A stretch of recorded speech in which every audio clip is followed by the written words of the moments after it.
اللہ علیہ بغیر غوث کے زمین و آسمان قائم نہیں رہ سکتے. نعوذ باللہ. کتاب کا نام ہے ملفوظات، صفحہ نمبر 115 اور مصنف ہے اس کے احمد رضا خان بریلوی. ابھی کہا کہ سارے کن فیکون کے اختیارات وہاں. ظاہر بات ہے جب اللہ کی خدائی صفت وہاں دے دی، خدا کی صفات میں شریک کیا، کبھی ذات میں شریک کیا، تو اب بڑھاتے ہوئے شیخ عبد القادر جیلانی رحمہ اللہ کے بارے میں کہتے ہیں کہ ان کے بغیر آسمان و زمین.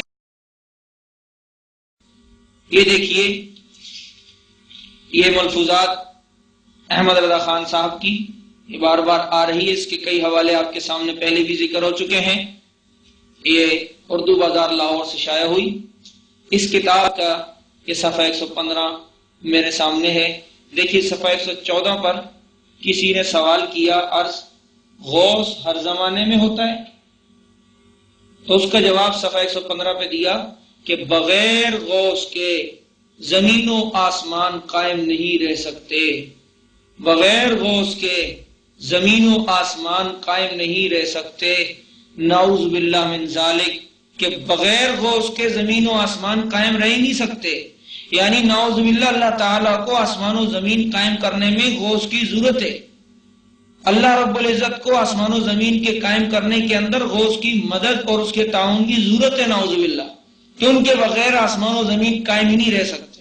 میں بریلوی حضرات سے یہ پوچھتا ہوں کہ غوث اعظم سے پہلے آپ جن کو کہتے ہیں ان سے پہلے جو ہے مجھے بتائیں کہ آسمان و زمین کو کس نے قائم رکھا تھا؟ ان سے پہلے آسمان و زمین کو کس نے تھاما ہوا تھا؟ کیا آپ شیخ عبد القادر جیلانی رحمہ اللہ کو کیا کہیں واجب الوجود تو نہیں سمجھتے کہ جب سے اللہ ہے اس وقت سے وہ بھی ہے؟ نعوذ باللہ. کہ جب سے آسمان و زمین ہے اس وقت سے پیران پیر بھی ہیں؟ نہیں نہیں، یہ عقیدہ اہل سنت والجماعت کے بالکل خلاف ہے. اللہ رب العزت تنے تنہا پورے آسمان و زمین کو تھامے ہوئے ہیں. اس کا کوئی شریک، اس کا کوئی بھی ساتھی، کوئی بھی معاون نہیں ہے اس کے کاموں کے اندر. اللہ علیہ آفتاب طلوع نہیں کرتا جب تک شیخ عبد القادر جیلانی رحمۃ اللہ علیہ پر سلام نہ کرے. کتاب کا نام ہے الامن والولا، صفحہ نمبر 123. جی ابھی بتلایا، پہلے کہا کہ سارے اختیارات وہاں منتقل، پھر کہا آسمان و زمین قائم نہیں رہ سکتے. اور یہ الامن والعلا، یہ نوری کتب خانہ بازار داتا صاحب لاہور سے شائع ہوئی. الامن والعلا احمد رضا خان صاحب کی کتاب ہے. یہ دیکھیے یہ لکھا ہوا ہے ان پر، ان کا نام تصنیف لطیف اعلی حضرت مولانا مولوی محمد احمد رضا خان.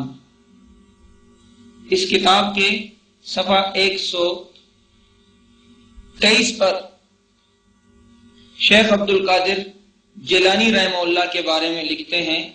یہ دیکھیے یہ آپ کو نظر آ رہا ہے. آفتاب طلوع نہیں کرتا جب تک حضرت سید غوث اعظم پر سلام نہ کرے. اس وقت تک آفتاب طلوع ہی نہیں ہوتا جب تک وہ آفتاب شیخ عبد القادر جیلانی رحمہ اللہ پر سلام نہ کرے. کسی بھلی سے عالم وجد کی کیفیت میں کوئی بات سرزد ہو جائے، اس کو اپنا عقیدہ بنا لینا، یہ اہل سنت والجماعت کا طریقہ نہیں، بلکہ یہ انہی بریلوی حضرات کا جو ہے وہ طریقہ کار ہے کہ کسی بزرگ کی حالت وجد کی کیفیت کو وہ اپنا عقیدہ بنا کے بیٹھ جاتے ہیں اور دنیا کو بتلانا چاہتے ہیں کہ جی نعوذ باللہ یہ آسمان و زمین بھی غوث پاک نے سنبھالے ہوئے ہیں. سورج اس وقت تک نہیں نکلتا جب تک شیخ عبد القادر جیلانی رحمہ اللہ پر سلام نہ کرے. میں پوچھتا ہوں نبی علیہ الصلوۃ والسلام کے بارے میں تو آپ نے نہیں لکھا، صحابہ کے بارے میں نہیں لکھا کہ ان کو جب تک سلام نہ کرے تو سورج نہیں طلوع ہوتا. یہ کس طرح آپ نے کہہ دیا کہ جب تک پیران پیر رحمہ اللہ کو سلام نہ کریں تو سورج طلوع ہی نہیں ہوتا؟